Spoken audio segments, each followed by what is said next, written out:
everybody. Hello. Hi. So tonight is our 100th show that we have done live. Woohoo! Yes, yeah. So what is that? In 4 more weeks will be 2 years of consecutive Tuesday night lives minus one. I was really sick on one Tuesday. I've missed one Tuesday. So thank you all for joining us. I am live from Tennessee. I will do a pan real quick so you guys can see everybody. I had to sit where I'm sitting because I have all my stuff. But I have all my camp people here with me. There's Dalton. He ran over to me. There are people everywhere. All right. So Dalton's following the camera. He's still there. So I am live coming from Tennessee at camp. Everybody has it on the screen, but it is muted. So they are all listening to my laptop. Dalton is still waving. He's watching himself on the TV because it is on our TV. And he hasn't had a nap. So Yeah, definitely heads up. Extra. Heads up for that. So Julian is back. And I am glad Julian is back. Welcome back. And I'm glad Julian is feeling better. And then Mike and Joe have been on before together. I am glad they are back. I have met Joe in person. I haven't got to meet Mike in person yet, but hopefully one day I will get to meet Mike. So I am going to make them big and let them tell you about themselves. And Joe is only 200 away from 2,000 subs. So moderators, let's try and get Joe to 2,000 subs tonight. And definitely subscribe to all of them. But here is Mike to say hello. Hi, everyone. I'm Mike, also known as the January House. I am a full-time reseller here in beautiful central Pennsylvania. I have 2 YouTube channels. The January House is where I have all my pre-recorded content like what sold videos and sourcing videos. Some tips and tricks are on there as well. And then I have another channel, the January Auction House, where I do auctions at least once a week, every Sunday night, 7:00 p.m. Eastern. And then I'll throw in an auction here or there during the week sometimes as well. So if those things interest you, please consider subscribing to either or both of those channels. And I want to say thanks to Kat and Julian for having me on again. Perfect. Here is Joe. Hello, everyone. I'm Joe. I go by Philly Picker on YouTube and on Instagram. I'm a part-time reseller in Philadelphia, Pennsylvania. I do most of my sales on eBay, a little bit of Macari in the past, a little bit of Facebook Marketplace, but that's about it. All right, and Kat perfect. And Julian, thanks for having us on. Congratulations on 100 shows. Congrats. So, yes. Yeah, I looked, and the only reason I knew is because I was looking at my playlist, and like the live shows had 99, and I'm like, oh, this is our 100th show. So that was perfect. All right, Mr. Duncan is first, and I love how he phrased this. He says, "Oh, 3 wise bearded guys, please give us some secrets on how to boost your online sales." Well, since I'm in the hot seat, I guess I'll go first here. There's a couple different things you can do. I think for me, I used to run sales a lot. And then I kind of got away from that, and I started doing more promoted listings. And I mean, I guess I was always doing promoted listings, but I started increasing the promoted listing percentage amount. And that seemed to help a lot more than sales did. I don't know, help boost it up in the search when people are looking for items. So those are 2 things you can definitely do to help increase your sales online. Cross post your items wherever you can to another platform like Macari or maybe Poshmark. Hopefully I didn't steal all the answers there, but those are a couple things you can do to boost your sales. I agree with most of them. Like Mike said, running sales, promoted listings. And I think it comes down to just listing a little bit more. I always find it helpful when I do list. When I do list more, I sell more. But I know sometimes it's hard to do it if you are part-time. Even if you're full-time, it's still hard to find some time to list. But I do a lot of promoted listings, so that's my that's what really helps my sales out. Yeah, I actually put my store on time away mode for it was about a week and a half to 2 weeks, and it had tanked. There was actually 4 days I had 0 sales, which has never happened in the last 2 years. So once I took it back off, I think it was 175 offers. I immediately did a sale of 15%, and then with Kayla's help, we actually listed 175 items in 2 days. Now they were small items, because I had them because I was sick. I was gathering up these little things. I was like, this is what we can do. And so we were ready to roll, right? So it was the sale, the offers, and then just a flood of new stuff. But we had one of our biggest sales days on Saturday, which was a little over $1,000. So I went from 0 to 1,000 in 3 days, which was pretty good. So that's what I did because it really did tank. The worst I've ever seen it from putting it on time away. After the 3rd day, I made nothing.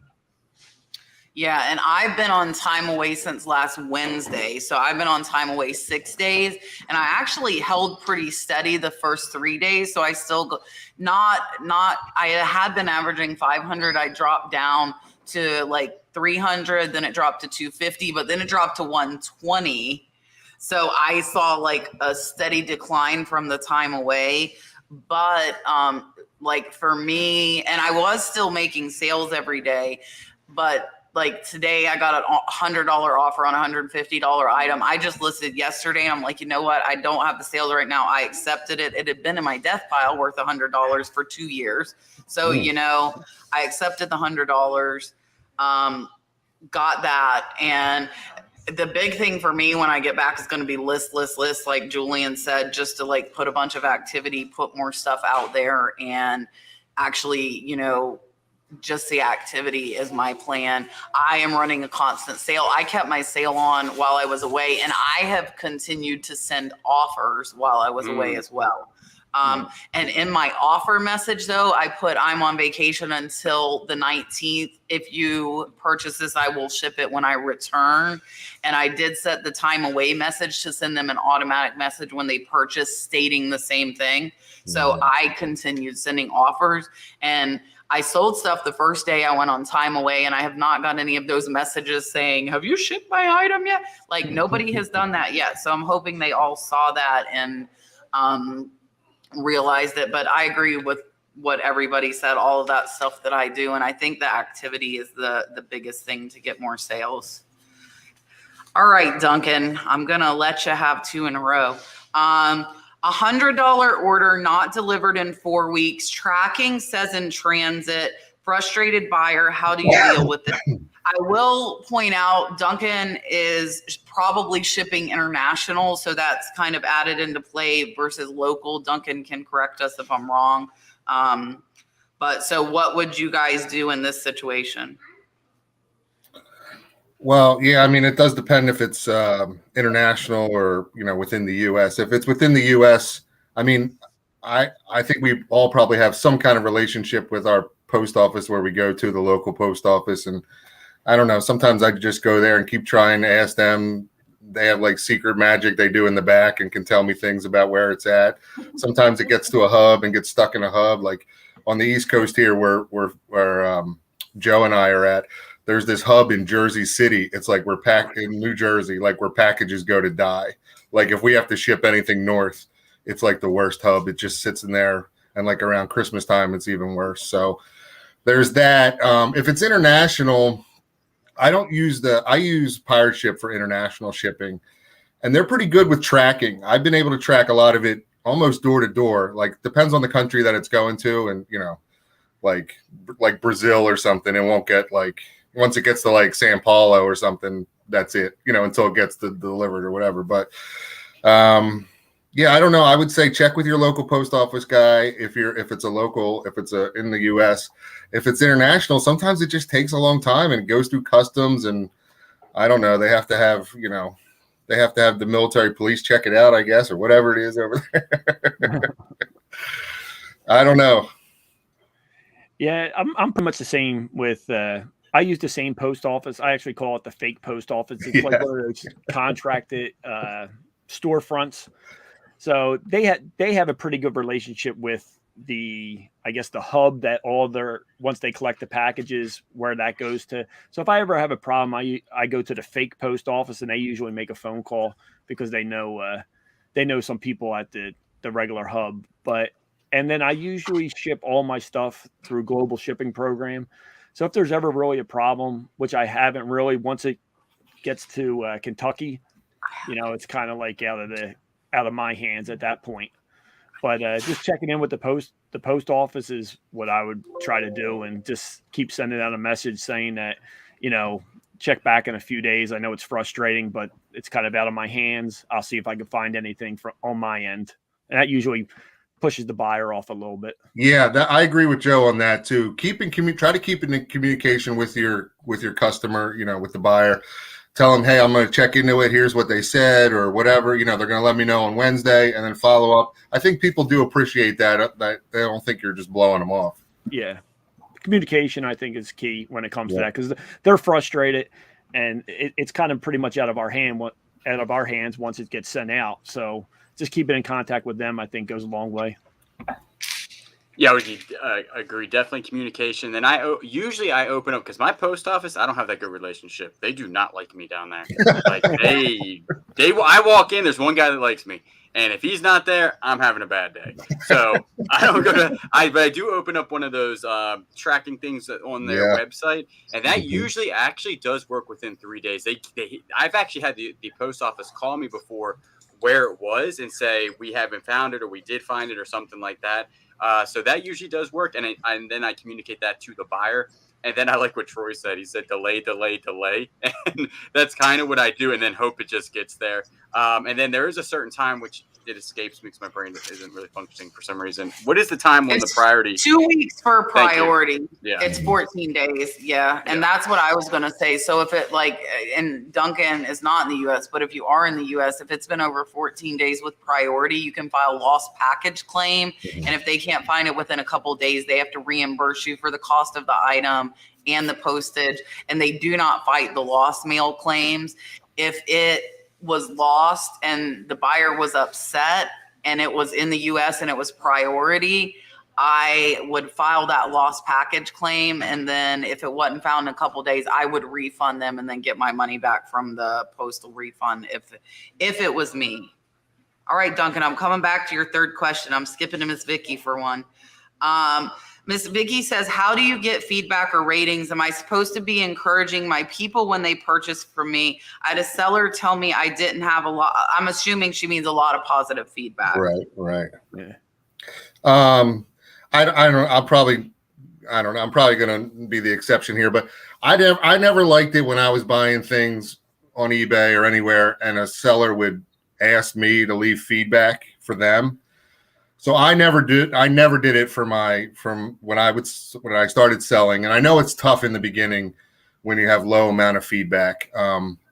But the more you sell, the more feedback you're going to get. Also, you could try, this is not try it, but if you have to buy stuff for your house or your business, shipping labels or bubble mailers or I don't know, soap or something, you could buy it on eBay under that account, and then you should get a feedback, back from the seller that you bought it from, right? So, I mean, sometimes that helps. I mean, don't change your whole, buying habits to just buy everything on eBay, but it just takes time. Unfortunately, I just don't ever ask people to leave feedback. It's just the way. I just don't do it that way. I'm the same way. I never ask for it. I had my account for a long time before I ended up deciding to sell on eBay. So I purchased a lot of things prior to selling. So when I did start to sell, my feedback was, I don't remember the number, but it was probably over 100 or 200 or something like that. So right. I never really had an issue with that. Nobody has ever responded, sent out, a response to me saying that, my feedback was low. So I don't really know how to do that, but I rarely send out. I mean, I've never sent out a response, trying to get a positive feedback on something that I sold. Right.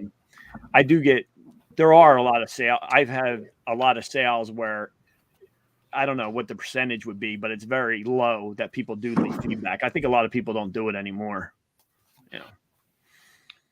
Yeah, I would agree. I would not.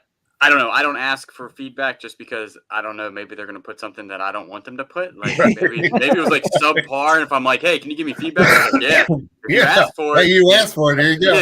Yeah, here we go. And he's going to type away and give me, a negative or something. So I never asked for it, but I would say that like I used to do next day shipping. Now I give myself 2 days, and that hasn't really messed up on sales. But I still go ahead and ship next day if I can, which I usually can.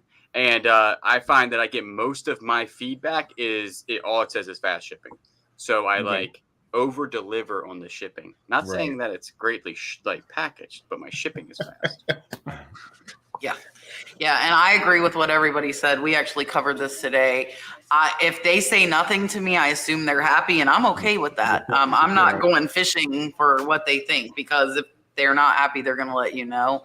And it will just build up. And I give the same advice that Mike said and tell you, go buy pens, go buy poly mailers, go buy whatever you can to build your feedback up. That way, if you're really new, because once you get over like 20, then like the spammers and at least that basic annoying stuff goes away.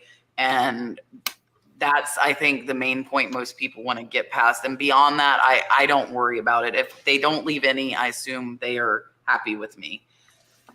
All right. Duncan says, and this is his last question, he has an allowance. He has a weekly allowance. Not me, but other sellers' item views and sales suddenly drop to 0. So if somebody has their sales and their views are dropping, what can they do to combat that? I just heard something the other day about the views, like some kind of glitch with views going down or something on eBay. There's always like every 6 months, it seems like there's a new like theory or something that goes on. Like if this happened on eBay or this is going on, and I don't know how true any of that stuff is, but I just did hear that on the views. And I think it might be true in a way because they just changed, or I don't know if they just did it, but they changed the way they show the views now, like for your item. It defaults to like the past 30 days. You can click on that and change it to see like 90 days or a year if you want individually, but like at the aggregate, it's 30 days for each of those views. So that's what might have happened, some kind of thing there. Yeah, sales suddenly dropped to 0. Well, same thing like we talked about in that first question, right? You know what I mean? Try to run some sales or promote or keep list more. I don't know, cross post.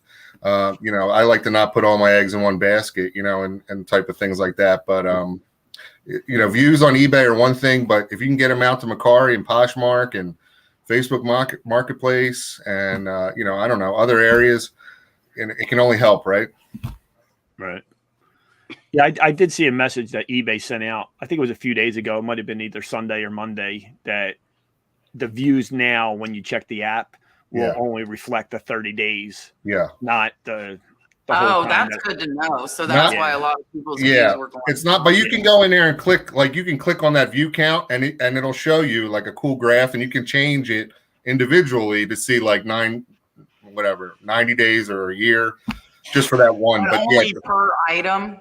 Like as far as I didn't mess with it enough to know if you can do it for all of them, but I know individually you can do it. So if you're like concerned about why isn't this shirt that I have listed forever selling or whatever, you know what I mean? Yeah, I saw the message, but I think when you log in your phone or look at the app, that actual number is just the views from the last 90 days. It is now. 30 days. 30 days. Yep. Right. Okay. Yeah. So, but I don't know how else you combat it. I know sometimes, I guess it goes with, if sales go down to 0, whether I do end some items, change a little bit of the title, and then relist them, change some prices around, promote differently. I think that all goes into, if your sales do drop. I don't know how that works with the views, though. Yeah, I agree with all what they said. And also, I said I had a huge day on Saturday. What is today? Tuesday. Monday, yesterday, I had 0 sales again. So there was like a huge wave up and then a huge wave down. I think a lot of that had to do with the stuff I was listing. it's not getting a lot of views. Like, yeah, I had a lot of because a lot of it's like pins and like these poker chips I picked up. They're going to sell, but they're like super long tail. That might take like a year. So a lot of those views aren't like catching up to it. So I think a lot of times it's the stuff that you're listing too. If you know, like, don't list, like I was listing a lot of long tail items all in a row. It's good activity, but it's not feeding the store a lot of views. And then I listed like some high-end golf clubs and all that stuff. And that's when I start seeing a lot of other things, like my poker chips start selling more and stuff like that. So I would combat it by listing is good, but then like listing quality items is also super good because I think it brings in more views.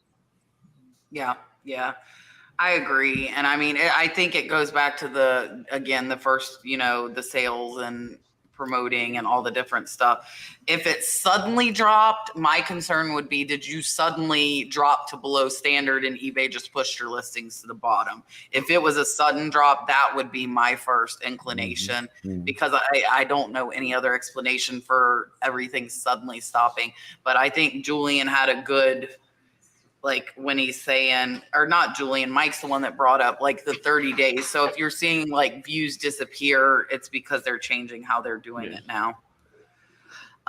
Miss Cheryl, I don't have a store, but was told I can still put a SKU somewhere in my listing. Where do I find it? On item specifics on your phone, it is at the very bottom. And on the computer, if you're listing, it's just under the subtitle. I don't know if you can do it without a store though. No, you can. We figured it out, I think last week or the week before. You can't run sales, but they do still have the option to put the SKU. Yeah. I'm scrolling. Whoa. Hold on. Jeremy. He's limiting himself too. And guys, remember this because you're Wilson right now, Joe. He said... what did he ask? Jeremy, did you ask anything in this? It's like a statement. It is a statement. Okay, there's no question. The answer Jeremy, is yes. 4. Yes. I say 4. 4 bananas and yes. Sure, Yes. Possibly. oh my goodness. anytime. I would only do that on Wednesdays. Troy told me, I'm putting Troy's message up because Troy told me to announce. Troy gave away something that the keyword was given in our live show last week. And he said he wants me to announce that the winner is Jessica Hayes. So if you are Jessica Hayes, and if you were watching and know Jessica Hayes, she won a brand new Accutech scale from Troy Mountain Man Treasures. Ooh. Is that Jennifer's daughter? Is Right? it? It might be. I don't know. Well, could be. Maybe. Congratulations. Same last name. Congratulations. It's awesome. Look, see, I already knew what you meant. I just saw your name and remembered. Hold on. You guys are chatting a lot. I'm like scrolling. They're always.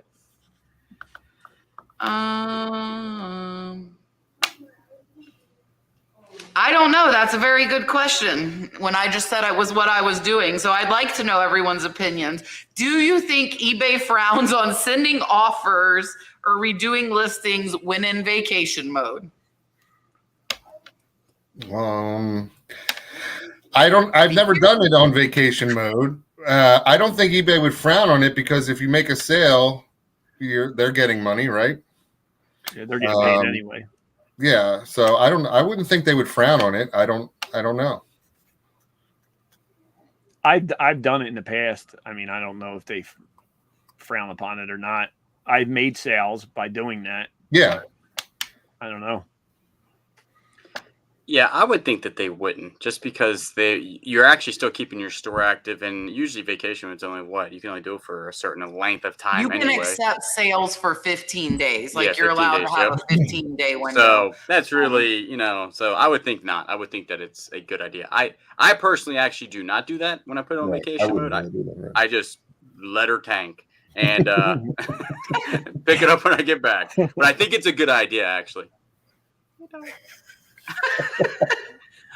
And I am doing it, so I hope they don't frown upon it because I've been doing it for the last 6 days. Snowberry Vintage wants to know, what message do you usually send with offers?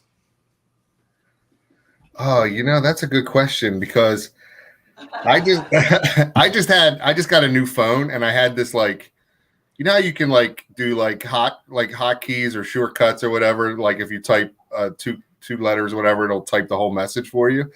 And I lost it when I got my new phone, so I have to get it back. I don't know what I used to say. Oh, I'll find it. Skip me and I'll find it. I'm gonna have to open mine.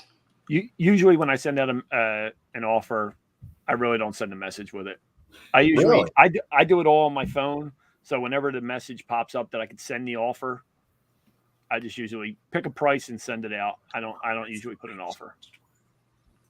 Yeah, I'm with Joe on this one. I don't send a message straight up. I see it. I'm like, 15%. You guys are hardcore. Hardcore. I used to not send one when I sent it from my phone, but now that I'm sending it from the computer and doing different percents depending on how long, mine says, I left the here's your chance to get this item at a great price. That's the generic one. And then mine says, please accept this discount on top of the sales price. This offer is being sent to all watchers. Be the first to accept, and it is yours. Thank you so much for your business. Now, it has been revised while I've been on vacation. Instead of thank you so much for your business, it says we are on vacation until May 19th. If you accept this, we will ship your item when we return. So that's what mine I should try says. it. I'll put a message together. Mine's going to say this will self-destruct in 10 minutes. I don't think I notice more sales when I do that, but because I did for a while and then I didn't, and then I stopped again. Pokemon Dentist sent buyer an item on eBay. The buyer does not like the item, but instead puts item not as described. I gave a full refund, but he wants the money for shipping the item back to me. What do I do? Well, did you, I think I might need a little more info. Did you let it, did he go through the process, the return process? And then, or did you just give him a refund? I guess he put not as, I guess he went through the return process because he said not as described, right? Well, I don't know. For me, if it was not as described as the reason, and I thought it was described like it should be, I would call eBay and try to get it worked out where I wouldn't have to give him a refund. That's just me. But sometimes what I'll do is, since I'm whatever it is, top rated plus or top rated or whatever it is, I have the option to give a discount on the refund, not refund the whole amount. And if I feel that I'm in the right and they're in the wrong, I can deduct up to 50% of the refund, and I'll do that. And then I'll type in the little box why I feel that way, and I'll add photos or whatever. And I'll let eBay figure it out, because what happens usually is eBay will just give, you won't have to give them the money. eBay will just give them the rest of the money for it. So I don't know. That's how I handle it. But if it was not as described and you feel it is, you described it, the best way you could, and the buyer's in the wrong, I would call eBay and say, hey, look, this is the situation. I don't know what he wanted me to do, whatever. I gave him the refund, but now he wants shipping, and I don't feel like I should even have to give him a refund. Well, isn't it, if they return it as item not as described, you have to give them the. Yeah, I don't think you have to. They take I think you still have the option of not. I think. I'm not 100%. I just had to go throw it with a softball bat. I saw the softball bat, and it had the measurements in the photo, measurements in the title, everything. And the buyer returned it saying that it was item not as described. It wasn't a softball bat, and it wasn't the length that it said. But both of in the description, it had the length and weight. In the pictures, which is on the bat, had the length and the weight. So I had to call eBay about it, and eBay told me that since it's not as described, I have to pay shipping back. But maybe you do. They agreed with me, saying that they were taking advantage of this item not as described, because the pictures and the description and the title have softball bat, the length, the weight in it.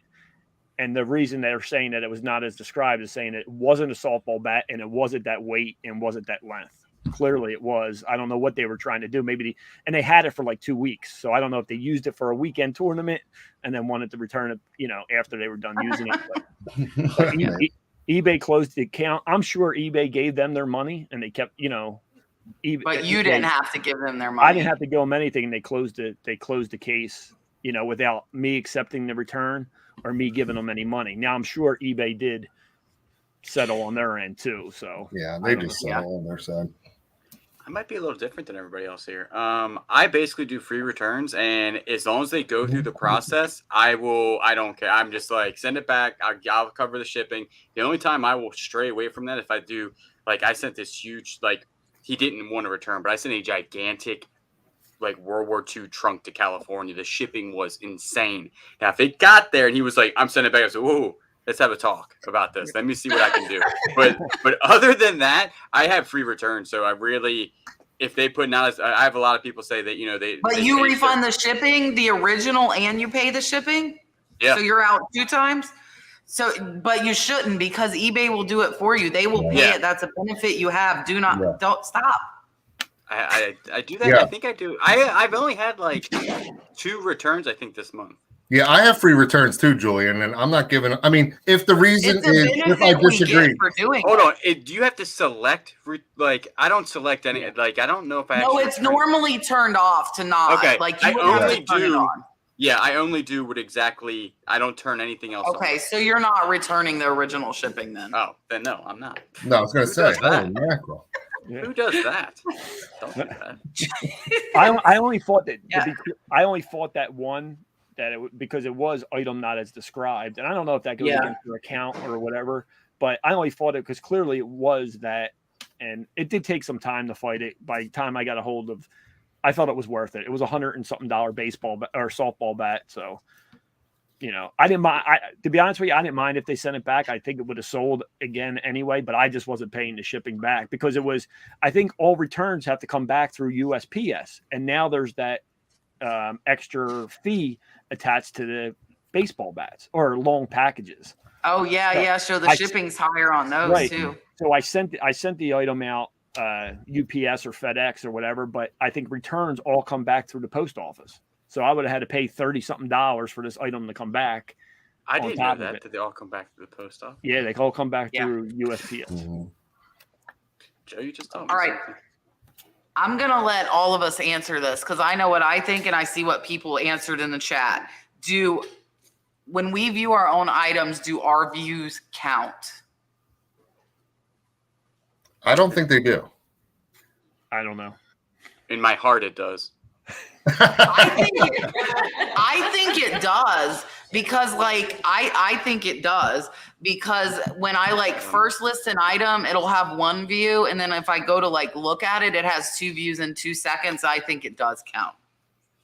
I'll have the oddball Let's opinion. try. Okay, do it, Mike. Do it. I'm looking at people in the chat. A lot of people are saying no. I didn't think I'm going didn't against think the it did. grain. I don't know. I think it does count. There are some times when I list something and I go into my active listings, it will say 0 views. It didn't do it for me on this one. It didn't do it for me, but I don't think it does, but Oh, it's 50-50 in the chat. This is good. I just viewed this. It's a debate. It's a debate. Julian's watching. Like I have this remote I think it control. does. I just listed it yesterday. It's got 1 view because I just listed it last night. So click on it. Like I'm in the listing. So I don't know. So here, I don't know how much so if I refresh the page, right? And then I go back to my It listings still has 0. and refresh the page there. Let me see. Hold on. Let me pull it up here.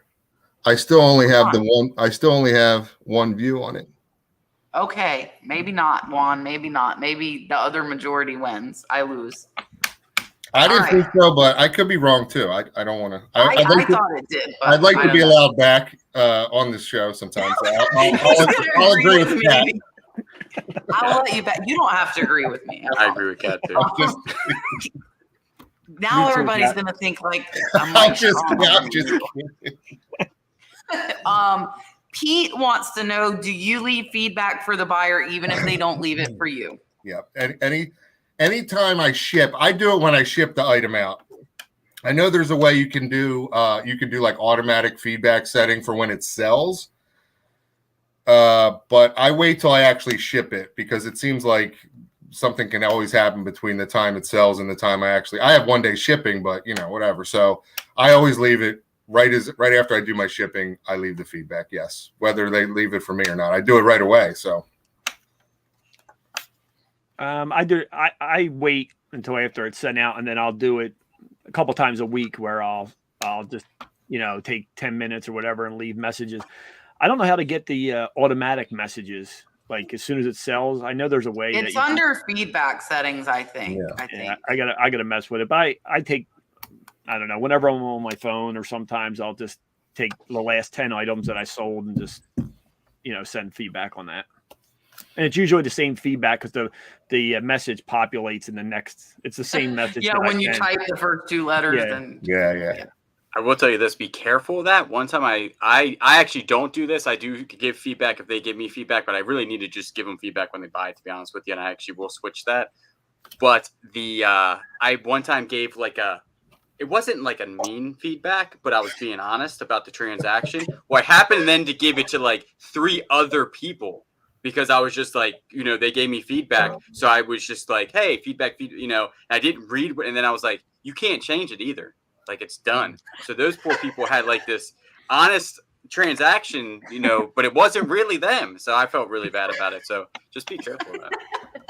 It was terrible. I felt bad. I actually messaged them and apologized. I said, I can't. I'm sorry, that wasn't for you. That wasn't for you. I had somebody message me and they did that to me. It wasn't Julian. It wasn't Julian. Somebody else. That my whatever was great, and it wasn't my whatever that was great. But it was positive feedback, so I'm like, okay, whatever. I have mine set on auto feedback, and I have it rotate between 5 different responses, so it alternates them, so I'm not leaving the same. And I don't remember where it is in the settings, though. I'm not sure. Miss Sandy, the $5 super chat. Thanks, Kat, for all you do for us. You were very, very welcome. I'm Julian. You do not know how much I missed you while you were gone. Because I had to scroll to the bottom and then scroll back up. Yo, what are you doing? Sorry. Probably on an island.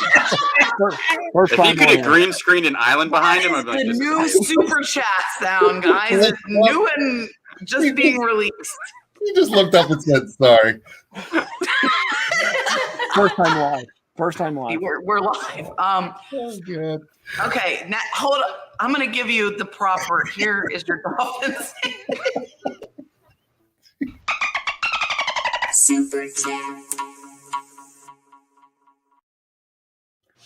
So yeah, Julian, I was having a rough time because I am used to now you help me, and I'm like, hold on, guys, I'm still scrolling. I'm still it was not, it was not fun. I missed you very much. Thank you for helping me.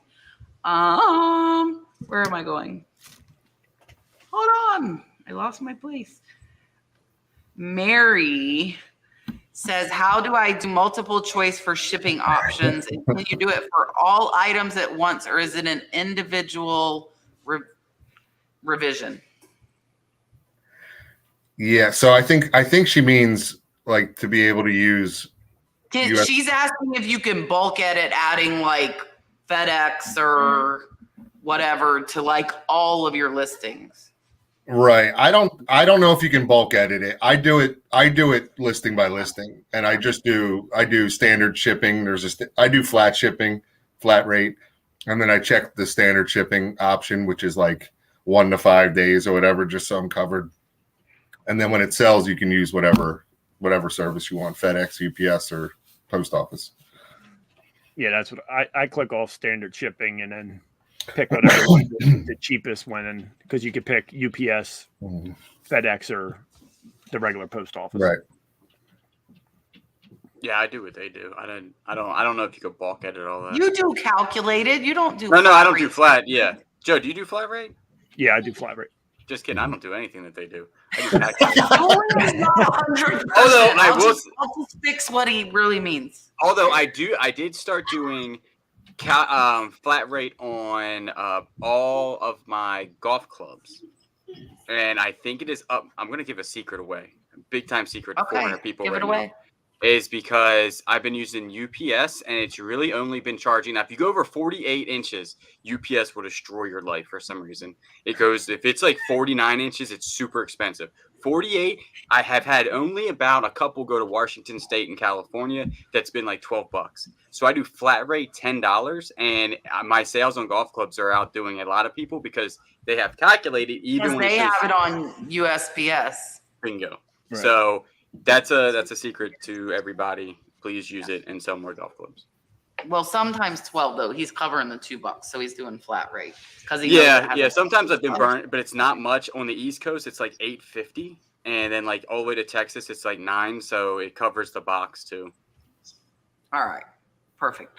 I don't think I agree with everybody else, Mary. I don't think you can bulk edit that and add it in. I think it will be an individual one by one.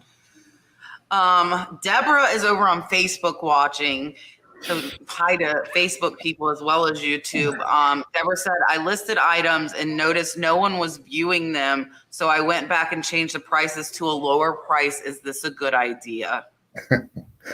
I'll probably have a different answer. I mean, I know when we have low views or no views, we want to do something, and first thing we think of is let's lower the price. That'll do it, right?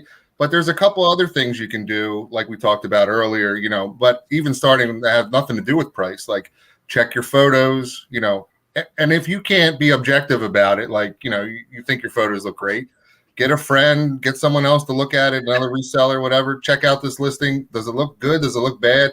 Keywords, maybe check out some of the comps for the same similar type of item. Are the sold comps using different words than you are, or in the description, are they more descriptive than you are? Some people don't use the description box for hardly anything, you know what I mean? And then, maybe instead of dropping the price, up the promotion rate a little bit, right? This is still costing you money, but if you're going to just raise it a percentage, it's probably less than you're going to reduce it in price. Does that make sense to me? Like, so if you have a $20, $25 item, you're going to reduce to 20 or whatever, 22 or whatever, if you did 1 more percent promotion, that's probably a little less than that $5 drop or $3 drop or whatever. Hopefully that makes sense. Does that make sense? Yes, it does. It's not a bad idea to lower the price. I'm not saying that. I'm thinking there's other things you can do first before lowering the price, in my opinion. I pretty much agree with what Mike said. I usually reducing the price right off the bat, I think, isn't the best thing. I mean, if that's what you want to do, that's fine. But I would do some other, check some other boxes before I just went right to reducing the price. Now, there are some times where I've made this mistake too, where I went to list something for, I don't know, $27 and I put $77 or something like that. I caught, where I was priced way out of the ballpark of it, but that was a mistake that I made, a typo. But I would do some of the other things first, check the title. It's always good to have some friends, that you talk to and reselling and all this. I talk to Mike all the time. I talk to Dan, Art Vandelay, or Dan in Demand now. He changed his name on us, they're not afraid to tell me that my pictures, aren't the best, or my descriptions. Oh, your pictures suck. Yeah. You need a real friend that will tell you the honest truth, not somebody that's gonna say, it looks great. So I think before you go ahead and just slash your prices, do a few other things. Maybe promote, like Mike said. That will help out a lot. Yeah, and if you did your homework first and you priced that correctly, maybe then I usually don't go and lower my price until it's been there for a really long time. So if I know my pricing is correct, most likely it's going to be something else. Or maybe it's just one of those items that it's going to take a little bit of time to get some traction. Maybe it's not like I listed something today that I know that might sit for like a year. It's like a one-off, like super just unique item. So I'm not even going to look at views on that one because I'm thinking it's not going to be a lot. So I think the item here has something to do with it too. And I think you guys are putting a lot of weight on views that it doesn't deserve. It doesn't matter how many views. I agree with what all of them said. And I think as a news, the TV's delayed. So he comes and waves and he runs over to the TV to watch himself. That's what's going on here, just so you know. The TV's delayed by like 2 seconds. So he waves, runs to the couch, sits and watches himself on TV. So I don't ever look at the views, and I think it's probably newer sellers that are the ones that are kind of honed in and focusing on the views. And I don't give, you could have one view and get a sale. Like it only takes one person to see it. So I don't pay attention to the views. I really don't. And like they said, if you do your homework and you look it up and you have it priced, that's why like in my videos and like on Instagram, I try and tell you guys like, hey, this took 4 months or this took 6 months. Cause I think when you're new, you're thinking you're going to get all of these sales really, really fast. And that's just not reality. And unless you're sourcing very, very popular items, that's just, it doesn't happen like that. Look at Washington. Is that how you want me to say it, Mary? Washington State. It has an R. Mary, you're supposed to be in Tennessee. I know you have reasons, but you're still supposed to be in Tennessee. Joe, let Kat do this one, Joe. Yeah, I got it, Joe. Here's your dog.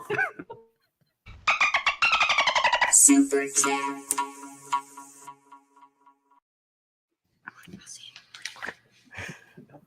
All right.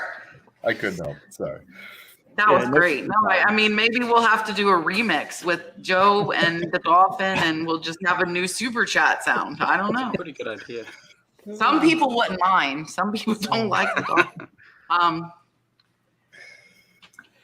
Thrifting and Crafting with Kim 55. Can you change your channel name on here? I don't like mine. Absolutely 110%. I will answer for all of us. The answer is yes, you can change your name. Mm-hmm. Don't ask me specifically where to go, but you can change your name. I see your next question. Where do I go? I don't know. Does anybody know specifically where you go to change it? I think it has something. It's tied to your Google account, right? So that like little circle in the upper right hand side. I think if you mess with that, like mine has my email, and then I also have to like click. Like I click my email, and then it gives me the option to click the nurse flipper. So it's like the nurse flipper is under my email. Yeah. Google will tell you. Google is your friend. Marion Jacobs has a question for Julian. I have an old brass blowtorch. I'm not sure if it should go up for sale or auction. Just started. So I know this is going to depend on brand and stuff, and I don't know anything about them. Julian, what do you say? I would probably do that on a buy it now, just because I don't know, unless if it's a super high end brand or something, there's not going to be that much buzz for 7 to 10 days for a. They're cool. Don't get me wrong. I actually buy them a lot, but I would probably do a buy now. What do you say about that, Mike? Do you agree? Now I get to disagree with Julian. I don't know. Do you want to be on the show again? No, I'm just kidding. Right. It was great being on here though. That was a fun time. I mean, here's the thing. I don't do as many as I should. But if you have a store, you get so many auction listings with that subscription as well, right? And I don't use all mine, and I have to try to force myself to use them, somewhat more than I do. I try to only do it, or I currently only do it with unique items. If I can't find a comp on it, or there's only like one sold comp or no listed, I'll put it on auction. I mean, an old blowtorch, you're probably right. Maybe there's not that, but you never know either. That's the thing. I mean, if you don't know and can't find a comp, you might be, shorting yourself. If you list it for just say $50, it might sell on auction for $75. I don't know. I would, if you have a store, you get the auctions, throw it on there for 7 days if you can wait, and just see what happens. You know what I mean? I don't know. Start it at the lowest price you're willing to take. Right, Do not start it at 99 cents. No. To start it at, if you want to get at least $20 for it plus shipping, start it there. $19.99 plus whatever it's going to cost you to ship it. 7 days, see what happens. I don't know. That's how I would do it, but that's just me. Yeah. And I mean, you could do it either way. The big thing I think would be if you can find that exact one and find comps. Like if there's a number on it or something like that. I don't know anything about blowtorches and if they have numbers, but that's what I would look for. Edge City. Somebody's telling me yes, they do. We from the audience, the live audience. We have a live audience tonight. If I make a sale in vacation mode and it takes more than 3 days to ship, do I get dinged? Do you guys want me to answer this since I'm currently on it? Yeah, because I don't use vacation mode myself. This is the first time I ever did it. Okay. So I was actually surprised because I bulk edited everything to 5-day handling time. Right. And then I put it on vacation mode until the 19th. Well, now it says I don't have to ship anything till the 27th. So the vacation mode did extend my handling time. Plus I added another 5 days. So these people think they're going to get it in 3 weeks. So they'll be really happy when I ship on Thursday. But so it actually did work, and it did just the vacation mode. So if your handling time is 3 days, or if it's 1 day, it'll be 3 days from when you return from vacation mode. Right. So I somehow made mine like 2 weeks. Before, yeah. It wasn't always like that. It is. It worked because I just did it and it worked. That's something like new.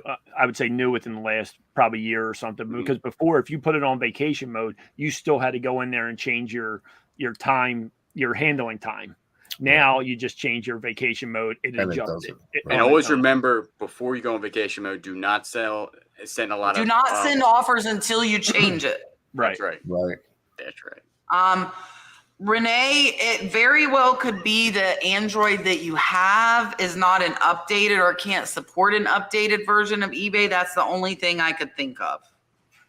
Because you guys in the chat, if you don't have a store and you can use the SKU, if any of you can help her, tell her. I might be able. I have another account that doesn't have a store. Just hang on. And you have an Android? Oh, I don't have an Android. No, that's a problem. It's the Apple Android thing. Like we need somebody without a store with an Android. Well, Mike, check that, because I just tried to list something. My wife has an account and she doesn't have a store, and I tried to list something on there, but I couldn't find the custom SKU on that, and she has an iPhone. See, and people have told us they do, so that's like hearing it from Apple and Android. So I don't know. All right, let me log out. Hold on. Well, we can go. I mean, yeah. There are a lot of stuff. Do you want me to pan it? Look, it went down. There's Miss Tony.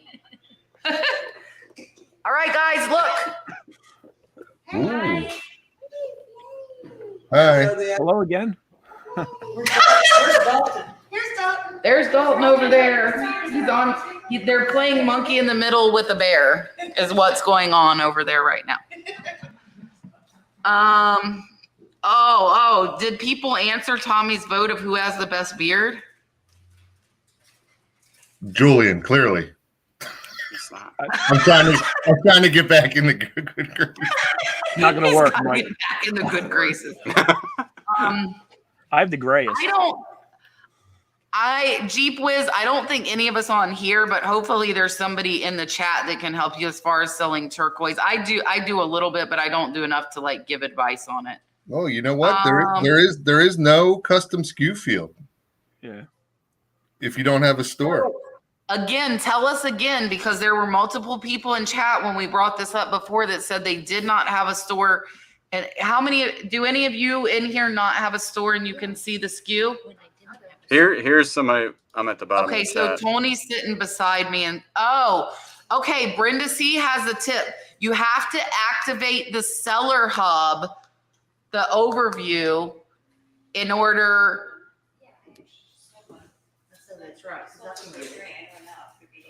Okay, but they're not telling us what advice though they need. That's a very open-ended question. So Jeep Whiz, I have somebody that knows a lot about jewelry sitting 5 feet from me. If you will get specific on that question, I can have her come over here and answer you. And I'm actually not that far behind on questions tonight. Emily wants to know, what do all of you do with California Prop 65?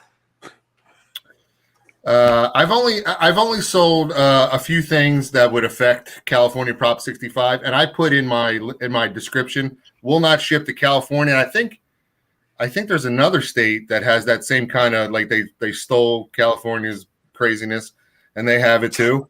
And I listed it. I said, sale will be canceled and money will be refunded if the ship to address is California. I specifically put that in there. I think I sold some like I sold some like rat poison, like DEF CON or whatever the heck it is. You know what I mean? And you'd be surprised, it sells for some decent money. It's some of the special stuff. It was like snake poison, I think it was, whatever. But it's a prohibited item in like California. And I just put in the description, I will cancel the sale and refund your money if the ship to address is California. I'm sure you can probably limit the state that you want it to sell to, whatever.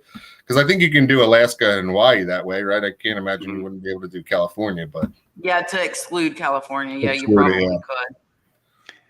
I've never had a problem with it. I really don't sell anything that would be affected by that. Not that I know of, right. Yeah, seriously, because I had one item, and when I sold a similar, it popped up something like that with that, and I then did research on it, and then I just I don't think I actually sold that item because I was like, I don't know what this telling this thing's like poisonous. I don't know what this thing is, so I got it out of there. But yeah, actually, I've never actually read that before. I've just researched it that one time because that one item popped up. I forget what it was.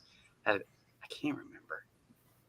Yeah, there's a few things that you have to list the warning on a few things I've seen, like this item may contain agent, like Right. and normally though on the UPC scan stuff, it populates it in for me the few times I've come across it. Just because this is like the most popular topic of the night, Mary Garcia wants to know, Julian, do you use beard oil and what kind? Her husband has a beard too, I know. So she's trying to find out. So all right, here's my secret on this. The answer is definitely yes. But also, if you watch, I'm going to plug another YouTube channel because I watch this guy all the time. Dan C. Bearded. I use a whole bunch of different beard oils and stuff and all this stuff to make it shiny or whatever. But Dan C. Bearded is one of like the best ones. If you want beard advice, go watch his stuff. He does like live every 3 days. He does a ton of stuff. Yeah, it's pretty boring if you don't have a beard. I'll tell you that. Like, it is like if you don't have a beard. Brad's watching right now. Yeah, my Brad, husband has like multiple beard products. There you go. Yeah. Dan C. Bearded. He does a ton of giveaways. He's a real good guy. But his beard is like probably like way down to like mid. So he's a good guy. She said she didn't have a beard. She's done. I took myself out. I accidentally took myself out. But yeah, but I use a whole bunch of different kinds. Brad has a straightener, and he has overtaken my hair dryer, and he has oil and butter, and Brad knows what's up. Yeah. I'm sorry. I'll get you a Band-Aid when we're done. Alsum wants to know, do we require immediate payment on buy it now? I require it, but it doesn't usually happen that way. Yeah, I do check that box. Yeah. Well, if you accept an offer, it null and voids that. Right. That's what I mean. And and that's what usually happens is that, or you have an auction and you can't do it that way on an auction. Yeah, I check it off, but I mean, I think I have 3 items that from the weekend that, somebody didn't pay yet. Right. I do, but I take a lot of offers, like a lot. Yeah. Mm-hmm. So I actually just looked. That's what I was looking at. I have 2 that are unpaid right now. Like all under $8 too. I don't check it because most of mine are offers, so it defeats the purpose. I see Cece super chat who's riding around in her cool RV and left camp early, but I still love you. I'm gonna put this up there, and I'm gonna go ahead and answer it.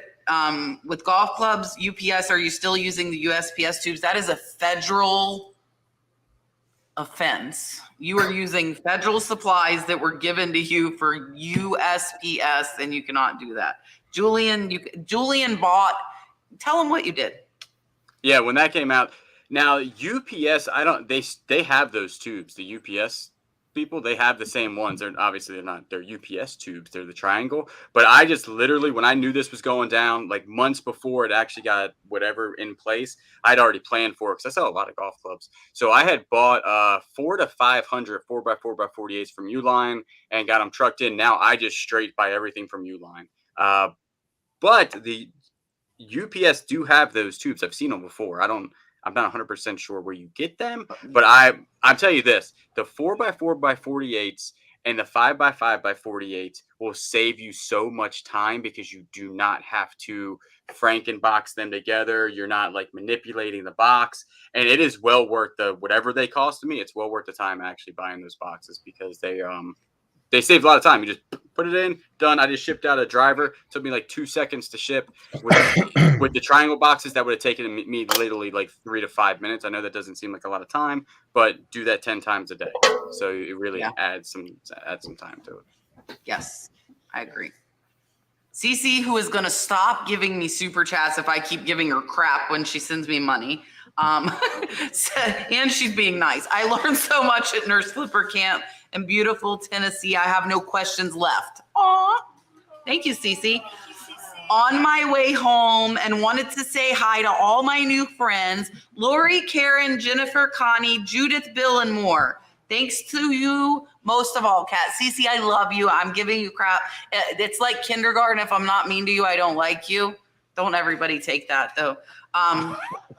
But, yes, Cece, I really appreciate you coming. Cece gave everybody, including Dalton, everybody went out and toured Cece's RV, and everybody loved it. And Cece now could be like an RV salesman because everybody wants Cece's RV. Cece has a YouTube channel, and I'm trying to help her. She has one video, guys, one video. So if you guys want to help Miss Cece out by checking her out, she is lovely, and I think she'll do great. She has great personality for it, so I think Cece will do good once she starts getting her videos. So here is your dolphin, Cece. Super chat. It was the dolphin. Dalton says, "What was that?"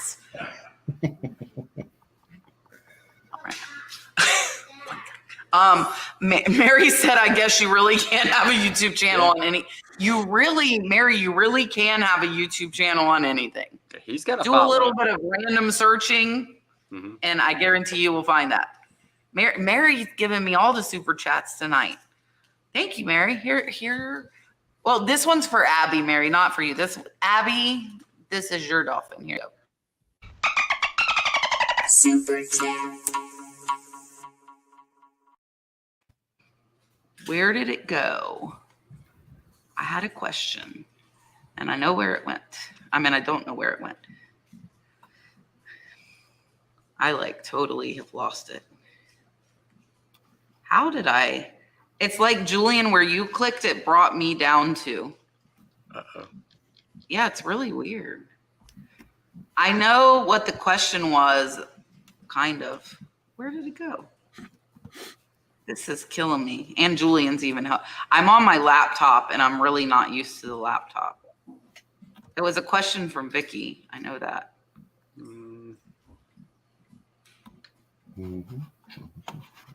I'm looking. Oh, here it is. I found it. Vicky says, "I'm doing promoted listings and still not getting a lot of sales. What would you do? Cancel all the promoted listings or wait it out?" I wouldn't cancel promoted listings. And then there's two things about promoted listings, right? Just a standard promoted listing where you're actually just using, whatever the percentage they say they recommend or whatever. But I do a little bit over the promoted listing. Like, you can add to that percentage a little bit. So if you're doing the ad already, or if you're not doing the ad, then maybe add a little bit, like maybe add another % to your promoted listing percentage already. Or if you're already doing it, because you can run that as like a advertising campaign or whatever they call it. Vary the time. Like I do promoted listings plus, and then I keep it between 4 and 4.5% additional sometimes. And then I'll just vary it. Like for 3 days, I'll run at 4.2, and then I'll end it. And then I'll run it for another 3 days at 4.1 or 4.4 or whatever like that. I try to just mess with it a little bit. I wouldn't cancel it altogether. Maybe add or subtract a little bit from it if you're already doing above and beyond. If you're not, then maybe add a little bit to it. That's what I would try as far as promoted listings go. Yeah, I would do the same thing. I usually run a promoted listing for 3 to 4 days at the most, and then just keep doing a new promotion. I think it keeps it fresh that way. I know you can just set a promoted listing and let it continuously run. I never do that. I always set them for a time frame and just keep it fresh.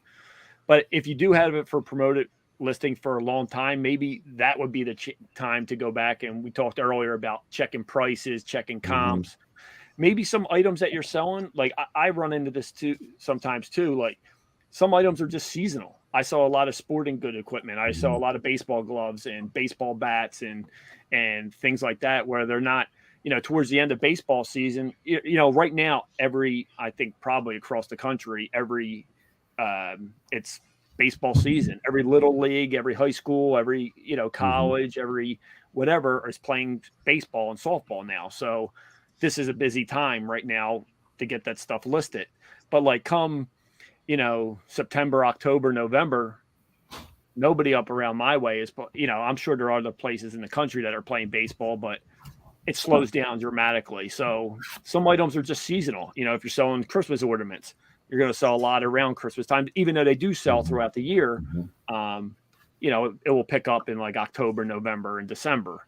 So there might be items that are just they're long tail items. So I think there's a lot to go into that. Just not focus on what you're promoting.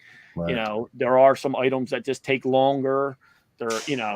I think everybody has in their mind that, video games and sports cards and things like that sell all the time, but there are some items that just take longer to sell because there's not that many people looking for that particular item. Right. Yeah, such a good answer. I do what he just said and what Mike said, but don't cancel it. That's my big advice. Do not cancel it because eBay. I learned the hard way, and I see Mary said eBay hates that, and I would agree. I didn't even cancel it. I dropped from 10 down to 2, and my sales went to non-existent. If you want to get rid of it, my advice would be to slowly lower it. But my question to you would be, how many listings do you have and how many are you listing a day? Because if you're comparing yourself to like me or Julian, like me and Julian have a lot of items. We get a lot of sales. And if you don't have, Julian, where are you at as far as like, are you at like 1,000 or how many do you have? No, we actually, from our listathons we've been doing, I'm knocking at the door 2,000. So he has 2,000. I have almost 5,000. If you have 200 or 500, I would expect you to get 1 or 2 sales like a week, possibly, depending on what items you have. So be careful you're not comparing yourself to somebody that is not like on the same level you are. I didn't see regular sales until I had over 500. But again, that depends on what you have listed, how popular it is. Like Joe was saying, this season, all of that comes into play. And I think a lot, if you're newer, it's really hard to watch us. You're watching me, you're watching Julian, you're watching all these other YouTubers. We have established we have established YouTubes too, but we have established eBay stores and we have thousands of listings, and if you're brand new and you have hundreds of listings, you're, should see 10% of what we're doing, which a lot of days would be 1, if that. So be very, very careful in what your expectations are depending on what you're doing. And we talked about this in class today, and I told everybody you should list what you want to sell every day. So if you want to sell $100 a day, you should be listing $100 a day. If you want more than that, you should be listing the amount you want to sell. And if you're not, then you need to change what you're doing. So just be careful in your expectations depending on like what's going on with your store.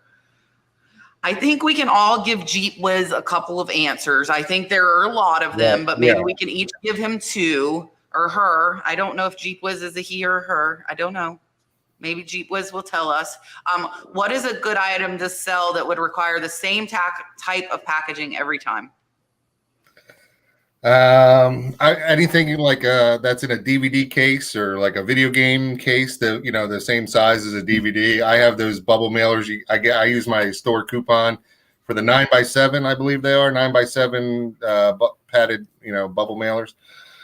DVDs go in there, video game, the disc ones go in there. A lot of stuff goes in there. I saw a lot of smalls, action figures, accessories. I'll let other people, I'll let Joe. Yeah, I mean, there's a ton. I figured we can each throw a couple out there. Yeah.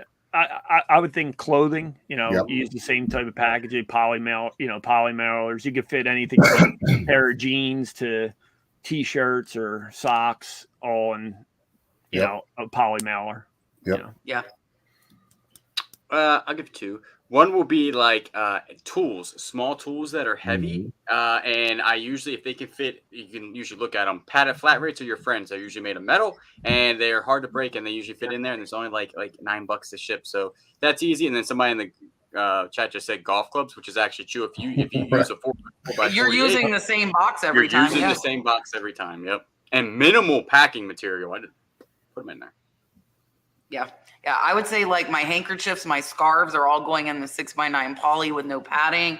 And then my jewelry if it's smaller, goes into a jewelry box and then into a padded poly as well. Like all my 600 Jeep Wiz is a her. See, my viewers are 85% her. So I'm normally safe if I say her. 9 times out of 10. Well, 8.5 times out of 10. So like the Harley pins, I listed 600 of them. They all went in a tiny jewelry box and in a tiny poly bag that was just big enough for my label to fit on it. I actually ordered smaller ones because they were cheaper because the Harley pins just need a little tiny box. So that would be mine. Cindy Taylor, do you have to have a store to run a sale? Yes, you do. I will just answer that. That one's a pretty straightforward. Yep. Yes. He does, but right now he is distracted. I thought I had it up there, but he's like a wave and run. And now tonight it's funny because, like I said, it's on the TV and delayed, so he can come do it and then go over there and watch himself.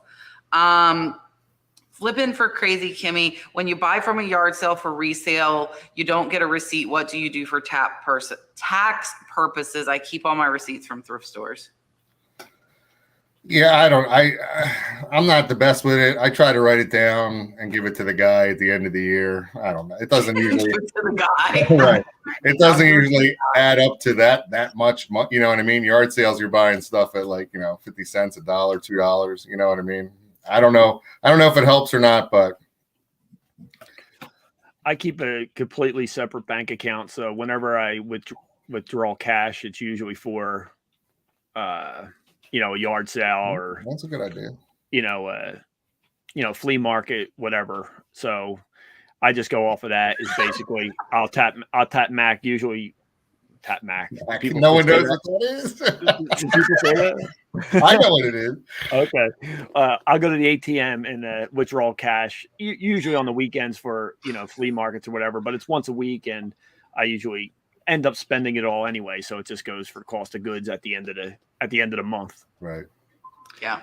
I have a separate bank account and the ATM card is linked to that. Obviously I take money out and then it goes on my self-employed QuickBooks with app on the phone. I then do a notation of how much I spent on that Saturday. And then I can actually move it over to it. If it's anything over, because on my yard sale stuff, if you watch my videos, I spend a lot of money at yard sales. So, but I've been doing, if it's I'll tell them if it's sometimes they come into very large amounts of stuff and money, a lot of, $500 to $1,000, maybe one transaction. If it's that high, I then will ask for some sort of bill of sale. Like if it's over $700, I'm like, hey, this is for a business. I need something that tells, the IRS where I'm spending the $700 at, because one day I spent $1,200 at yard sales. And I needed to go ahead because one transaction was pretty big. So I'll be like, hey, I resell this. And can you break down where I got this? Right. Because the IRS is going to probably want to know where I spent $1,200. Well, I'm just going off. I saw you buy 2 of those vintage chairs for $1. Yeah, that was insane, right? I don't know where $1,200. I can't imagine what you're buying for $1,200.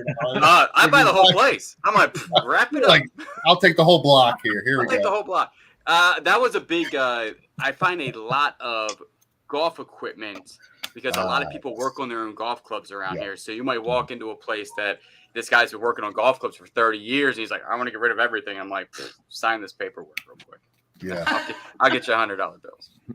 Yeah, and I'm not a big garage sale person either. I'll go through stages where I am. I would do like Julian too if I did a big purchase, which isn't often. I'm more like Mike, where I'm spending like $5-10, and then I pull like everybody else said. I have a separate bank account. I'll pull like if I pull $200, I send my accountant a message saying I just pulled out $200 to spend on garage sales for inventory. And the nice thing about having a YouTube, I guess we could tell them to go watch all our YouTube videos and they will see us spending the money and exactly what we Right. bought for our inventory. So we have a video record of what we are spending and That's how we true. spend it. Very true. Yeah, Deborah Larive, should I return? She's asking like our opinion on should she accept returns on her items? Like, what is our opinion on returns? Yeah, I mean, I did it. I have free returns. I did it to try to get the top rated plus extravaganza, whatever they call it. I don't. They changed it somewhere along the line. I do it, and I don't have like that many. I mean, it goes through like spurts, like Julian was saying earlier. Like sometimes you'll get. It depends on what you're selling to. But I do it, and I don't seem to have an issue with it. It seems to help to get that top rated, plus. And then if people are looking at it at your listings and they see, free returns, I would think that seems to help as well. So I do it. Same here. I have returns turned on, and I don't know. I didn't do returns for a short period of time, and then I turned them on. I don't know if I saw a dramatic change in sales because of it. I just have them on, and I don't know. I don't get that many returns, so I'm okay with it. Me neither, yeah. Yeah, I also do free returns. And the other ones that really bother me is the other day I had one. They're still sitting there because I don't know if they're going to sell it. I had some center caps to a Corvette, and they sold for like $150. And they got there, and he said, "I just wrecked my car." And I was like, "You didn't just wreck your car? No way. No way. What are the chances that in 3 way. days you wreck your?" It was like because they go to like a 2017 Grand Sport Corvette, so it's a very expensive vehicle. And I was like, "You just didn't want the." I'm gonna you didn't like the chrome one. need pictures of the wrecked Send me a car, pic. please. Yeah, that's what I want. I was like, "Can I see pictures, please?" But yeah, free returns, and I really don't get that many. But that one still stands out in my brain because they're staring at me. Yeah, and I do free returns as well for everything they said. Plus, depending on the reason, eBay's going to force you to do a return anyways, and we get a discount as top rated sellers for doing free returns. We get a discount off of our fees. Jeep Whiz, when did eBay start requiring a store? A store is not required, but you need a store to do certain things such as run a sale. So it's not required. You don't have to have a store at all. And I actually tell people I don't think they need a store until they have over 250 listings. That's just my opinion. But if you're running a business where you're only going to list 100 and you want to run a sale, then you would need to get a store if you want to have the option to run a store. Here we go. You guys are chit-chatting a lot. Does anybody know how to find hold on. I'm trying to find it. Wait, halt. I had something else I wanted to highlight. Chuck says that his beard is the best. That's what I wanted to highlight. Very true. Very true. Could be true. My husband is sitting across the table from me now and just said, hey. Yeah. Does anybody know how to find Terapeak? Ricochet Vintage Finds wants to know. I think it is on desktop only. Yeah, it probably is on I've only desktop. seen it. I've only used I it. don't use it. I don't use it because it doesn't provide pictures, so you can't guarantee that you are really looking at the right thing. So under the research button on the Seller Hub, thank you, Marsha. Red Cardinal Treasures is Marsha. So if you pulled up the Seller Hub on the browser on your phone, you could probably see Terapeak that way, but you couldn't like see it on the eBay app. Oh, did you see her response to you? Now I'm seeing her response. She said, thank you. Here, hold on. There's your question. She's saying, do you have to show it has been tested, and is there a tester for turquoise? Oh. You answered her? Okay.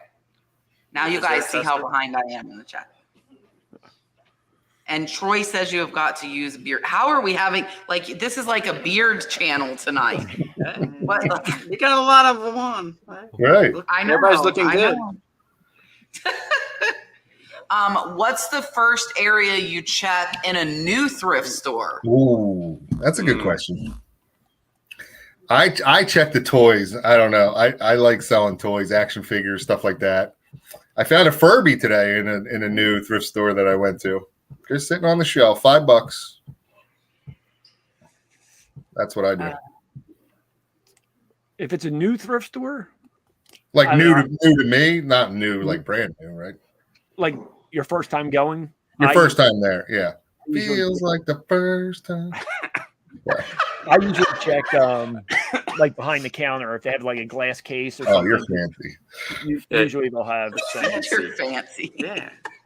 That's a high roller move right there. That is. I check behind the case. I asked the manager what's their high dollar item. But Sure, if most not, expensive thing if here. not, if they don't have one, then I'll go to the sneakers or shoes. I go to the golf clubs, and sometimes I was in North Carolina. They are hard to find because, like, I'm used to large, nice racks of golf clubs. North Carolina, where I was at, there was like 6, and I was like, "What is this? Where are they going? Where are I they? don't know. This is all you got?" So Just let it go. For me, it depends on what kick I'm on right now. And I haven't been thrifting in months, and I'm thinking about thrifting once I get back home a little bit and do a couple of thrift with me videos because I haven't done any in like well over a month. I would probably go with the linens. That's my latest, and it stayed my craze for a little bit. multiple people. said Julian, that. did you see that Cheryl said she watched one of your items? You sent her an offer and she bought your cooler. Oh. I keep losing you as one of my It's saved a saved sellers. seller. You know, Julian, last week I got unsubscribed from you 3 times on YouTube. 3 times. Stop hitting that unsubscribe button. Right. I'm like, what is going on? So Maybe that's why who my got your YouTube- thing. That's because you were racing to 40,000. You don't have to lie. I was watching. Stop. It doesn't matter if I'm watching. Yeah. But may I say, I won.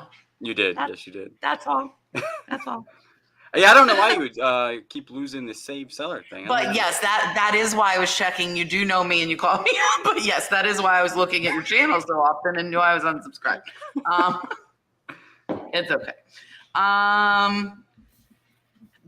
So Janet said, I've sold on eBay a long time, but do not have a store. What is a SKU? So a SKU is your label for where your item's at that you can see, but your customer can't see. So like I'll put like bin A8, bin A, whatever, where it's at. Some people use it to put the cost of their item and when they bought it, because it's a section of your listing that only you can see, your buyer can't. I see a lot of sellers that put this in their title. Like you'll see H18 in their title. I'm like, that's their bin. And you're using your characters. I've also seen people add their own field on item specifics because they can't find it. But there is a specific section specifically for that on the listings. So it's, I guess we're debating tonight though, whether people without a store can see it. But Marcia said if you activate the seller hub, even if you don't have a store, that's what allows you to have it. Miss Deborah, you can actually, I think changing your items to accept return is a bulk. Like you can bulk edit all your items to accept returns. You can change your return policy on everything. That's true. And I know Jennifer asked, I see Miss Rachel Strickland in the house, another good friend of mine. Hello, Rachel. ma'am, for stopping by. I appreciate you. Rachel, you came up at camp multiple times. It was all bad. You better talk to Scott. Oh, Julian, talk for 2. Talk for 2 seconds. Actually, there's a question. I'm at the bottom of the chat, so people get to put in the questions now. You're at the bottom. I mean, they're the new questions. Where is the seller hub? So I would suggest using Google, and I say that because like once you activate it, it'll be what comes up when you go to my eBay selling, but it's like ebay.com/seller/OVW or something. I have a video on Seller Hub and I like tell you how to spell it out, but it's not like, I can't tell you how to get to it if you don't already have it. I found it and activated it by like Googling like eBay Seller Hub, and then it pulls up, and since you're signed in, it'll pull you in. If you're using the app, if you just go to the help button, like on the front, it's down there, you hit help. And if you Put type it up, Joe. if you put it, see the help button down there? Yeah. Right there. If you hit the help button and then you type in, this will be the next screen. If you type in Seller Hub right there. But you can't see the Seller Hub on your phone. Yeah, you can. If you hit the Seller What? Hub. Let me see this. Well, let me turn it down. Let me see. I didn't know this, guys. I didn't know you could see it on your phone. Now we just see us. Oh yeah, it'll bring up. Oh my gosh. It'll bring it up. Yeah. And it brings up the desktop version, which is nice. Julian, did you know this? No, I didn't know that. I think they've been holding out on us. I didn't know it either. See, we learn something every show too. From there, you can also, because there are sometimes, like if you don't have your desktop or whatever with you, you can actually do your promoted listings and everything right from there. So There you go, Joe. Just from this. That is amazing, Joe. You win the gold star. Totally redeemed yourself from that super chat incident. Yeah. All right. Awesome. If you end listings and sell similar, does eBay penalize? No, they do not. Not if it has not sold. You don't get penalized like you're canceling an order if you just end an item, that you're not going to get penalized for that. Miss Anita wants to know, has anyone sold on Ruby Lane or Grailed? I have not. No. I've heard of Grailed. I've never heard of Ruby Lane. I never even heard of Ruby Lane. No. I have heard of them both. I have not sold on either. Peanuts Plants. I like your name. Welcome. On average, how long does it take you to list an item? It depends on the item, right? I mean, if it's clothing, it takes me forever because I hate selling clothes and I have to take all these pictures and I'm never happy with how they look, and then all these measurements and stuff like that. You know what I mean? But if it's a video game or a DVD, I don't know, 30 seconds, three pictures, and I'm pretty good on I list on the desktop actually, which is weird just because that's how I started way back when and I've never changed it. So.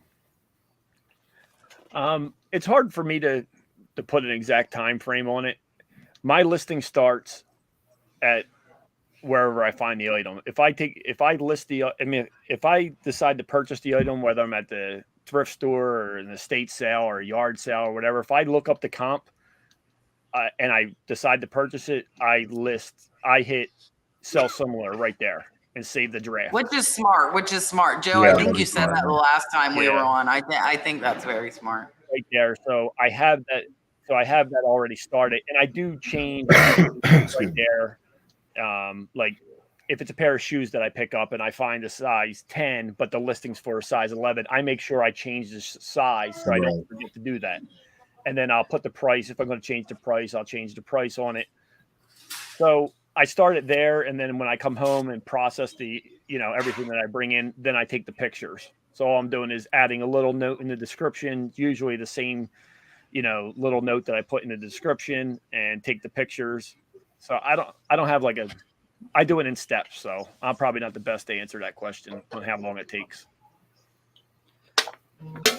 I would agree that clothing actually takes me the longest, and that's going to be, I can't put a thing on it because it's going to be today. I was doing a little bit of clothing. I get annoyed, but I would say, I hate it. It's just hangers and flat lay and But if I'm doing like golf clubs, I will set up that I only do golf clubs that day. Or if I'm doing pins or those poker chips I got or keychain, I only do that item, and then I get a system down, and that's how. And for me, photo room really, I think it elevates my pictures, and it elevates. I move faster because I take all my pictures, and I just take the background off. It makes it look good.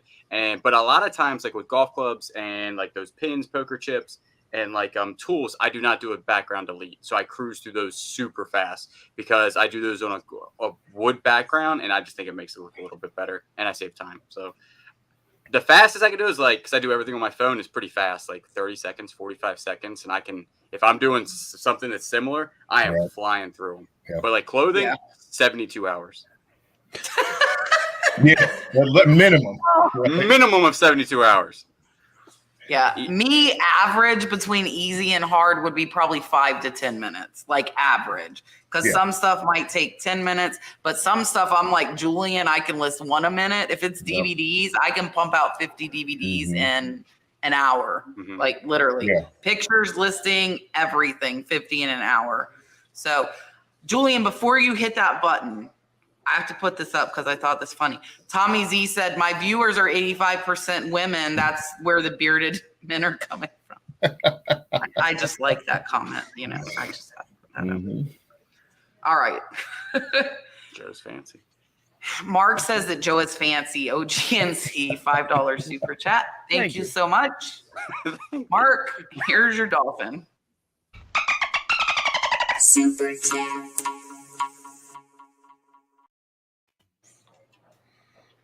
All right. Keith is watching over on Facebook and said he just signed up for a global shipping program, made his first GSP sale this week. Nice. That's awesome, guys. I recommend everybody turn on international, whether it's GSP or standard. You're opening yourself up to a worldwide market versus just the US, and it really does help your sales.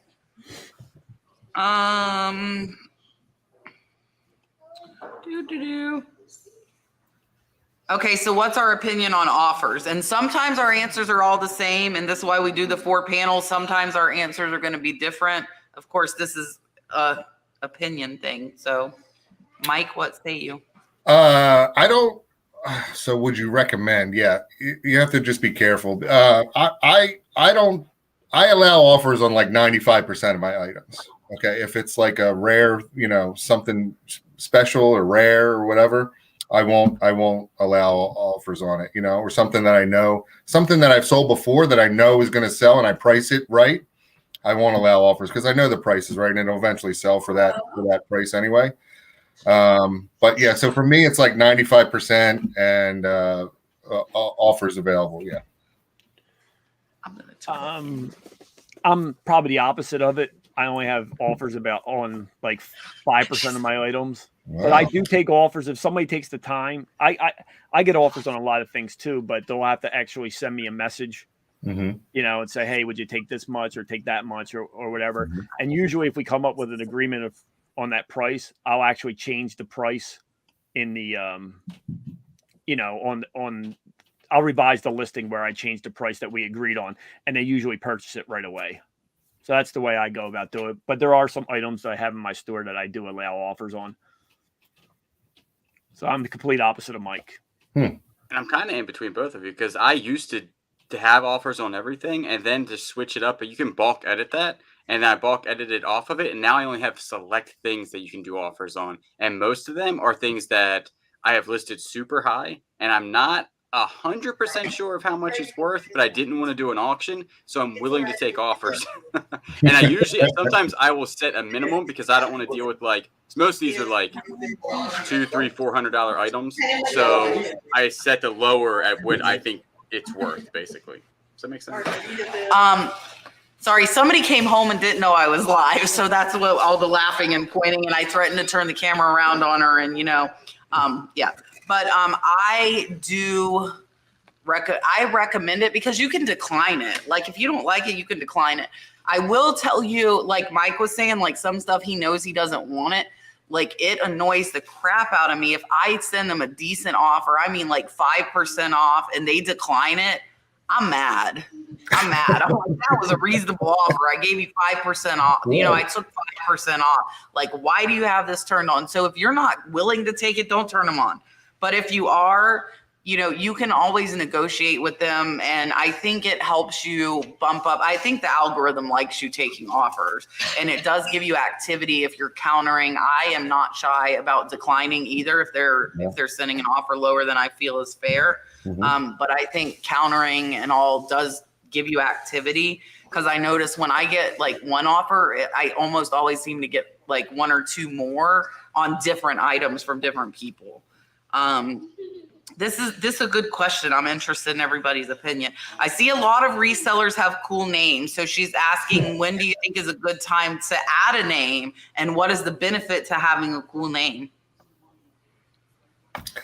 I added a name when I wanted to go full time, because it was my eBay store was just under my name, and then I just didn't want to be like Mike's stuff or Mike's things or whatever. So my son actually came up with the January house. It's a little bit of a story, but I think it's just I don't know. It sounds like it's a business more than a person. I don't know how to explain it. Like, I don't know. You know, if you were driving down the street and you saw a store that said Mike's store, would you drop in there, or would you say, you know, something that said like, you know, Serendipity's Treasures or whatever the heck it is, right? You know what I mean? Like, there's your name, Deborah. Mike just made you a name. Serendipity's Treasures, Deborah. There you go. That sounds like a store you'd want to go in and check out. As you can see by my name, it took a long time for me to decide. Right. So I'm probably not the best to come to answer this, but I don't know when I decided. I think when I started doing YouTube is when I changed my name on eBay, and just to keep everything the same, I think. Yeah, this is funny because when we first started, like Kayla and I, we didn't know how like big the YouTube community was when it comes to reselling. We thought we stumbled across something where it was just going to be me. So seriously, like we saw like a couple people, and then I didn't. So we made this name, and then I didn't change my eBay name. Kat, what was that, like 6 months ago? I just changed my eBay name to make it all the same. Match, yeah. Yeah, to match it. It wasn't because you were like, hey, people are probably trying to find you on eBay, and then to look at your store, and you know, so I was like, oh yeah, it probably should match, because it was really just mine didn't match for a while either. Yeah. So I don't know. To match them, and because I was, you know, growing on social media and also on eBay, so just to match it up is basically why I did it. Yeah, and I mean, I think if you want to have a cool name for in the chat, and like when we're pulling you up, instead of saying Deborah, we'll say Serendipity's Treasures, that Mike has now named you. But I think if your goal isn't social media or building a following by your name, I don't think it matters. Unless you want to have a cool name because you have a cool name, and then you can have a cool name to have a cool name. But I don't think there's any point. So like I started my YouTube with this name because I started YouTube to make a channel. Like I had that intention. So I have never changed my name. I know some channels have, because like you start with one name and you think it's easy to find, and then it's not easy to find. So like Dale, my BFF, started as DLJ from PA and kept getting called DLJ Frumpa. And so she changed to Flippin' Fiasco. You know, and like Flippin' Fiasco is much more memorable than DLJ Frumpa from PA. I know what it was, but and so it really depends on what's your goal, you know. And if you want a social media following, then I think like the cool, like you want a memorable name because you want people to remember you. And or like I said, if you want us to stop calling you Deborah and call you Serendipity's Treasures, then you could change it because of that. Because I know a lot of people in here that do have cool names that don't have channels, and like they aren't trying to necessarily build a social media following. That's just kind of their handle, you know, and that's what they use. Cheryl Swanson, she put, look, Boom. Cheryl pushed the seller hub and now our SKU works. Joe has solved everybody's the SKU problem for the world. Thank you, Joe. Cheryl, thank you for letting us know, and thank you for the super chat. Here is your dolphin. Super chat. And look, Cheryl's sister is sitting right next to me. That is Miss Pony. That's Cheryl's sister sitting beside me. So yeah, no, that's awesome, Joe, because we get asked that a lot. So now we can tell people to do that, and that works. Let's see. I hope you weren't talking about my dance moves, Rachel, because I definitely did not have good dance moves.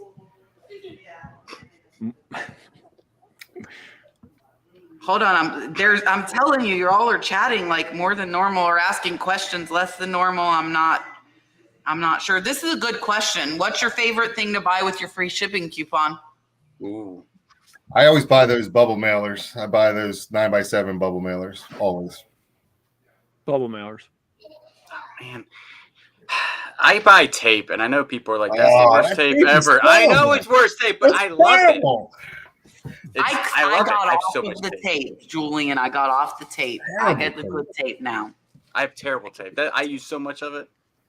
I get the good tape. This time, what did I show today? Because I do a lot of vases and longer stuff. With my last one, I got the eBay 16 by 12 by 8 boxes. And the cool thing is those dimensions are not oversized. That equals a 12 by 12 by 12, but it gives me a longer box, so it's not oversized. So I got those this time, and I got 8 by 6 by 4s because I use those a lot. So for me, it varies every quarter. I did used to get the tape a lot, but then I decided I needed a better quality tape. Oh yeah, that tape is horrible. It really is horrible. Like I'll look at like our stock of boxes and I'll switch up what size box. I like eBay's 12 by 12 by 12s because they're adjustable down to 12 by 12 by 10 and 12 by 12 by 8. So those are good, like especially if you're using it for UPS. I'm going to assume that Sean means Whatnot. Are any of us using Whatnot? And if so, how is it going? I am not. I looked into it when it first came out, and then I heard mixed reviews. I probably have to go back and revisit it, because now I hear better things about it, but I am not. I'm not selling on it. No, I purchased a few things from different resellers and people that have, store or channels on there. But I don't think I have the inventory for it. And, I don't think it's for me, but I think it's a good, it's a good app. I've purchased a lot of sports cards and things like that off of it. And you can find some good deals depending on what time of the night you go on there, later auctions, there's less people in there. So you do find some, good deals if you look around. No, I have not sold on it. I'm not even like in it yet, but I hopefully will be soon. And then I'm sure I think it's another way to sell things. I actually have no idea. Let's just say that I have no idea. I haven't done my research. I can't even speak on this. So I know a lot of people, not a lot, but a few of my friends are waiting on me. They have told me, like, I'm waiting to see what happens when you do it. Right. I am approved. I have done my onboarding call. I've been approved for 3 weeks, but I knew I had my camp coming up that I'm at now, and I was not about to start a new venture and get into that before I left. So I will be looking into it, and I kind of feel like I need to do it every week in order to build like an audience there. So I want to make sure I'm ready to commit to once a week. Unlike Joe, I do have the inventory, but I think that I might source specifically for Whatnot. And I'm honestly thinking maybe like some linens and actually have like a ton of scarves. And I find a lot of jewelry lots, like good quality jewelry. So I'm actually thinking of like maybe focusing on the jewelry for Whatnot. And then I'll just see where it goes, whether I continue or not, but I haven't had my first one. So for all of you that are watching me, I will let you know once I do that. And as I said, I have friends that are approved that are like, we're waiting for Kat and we're going to see what I'm going to be the guinea pig. You're the guinea pig. Right. Yeah. I am the guinea pig. We get asked this question a lot. And our answer, I believe, is always the same. But I know we have new people coming in, and I do think this is a very pertinent question because I think there are a lot of misconceptions about this. So the question is, do you recommend having a YouTube channel to support your eBay store? I mean, I didn't get a YouTube channel to support an eBay store. I started a YouTube channel because I liked because I was watching other resellers and I thought that's cool. I'd like to make videos like that and show people what I buy and what I sell and how I do things on eBay. It actually worked the other way for me. I would send this like thank you note with my sales on eBay. And then on the back, I have like, oh, you can follow me here, here, and here. And then I would get like people that bought stuff would come check out my YouTube channel. So it ended up working like the other way for me. You know what I mean?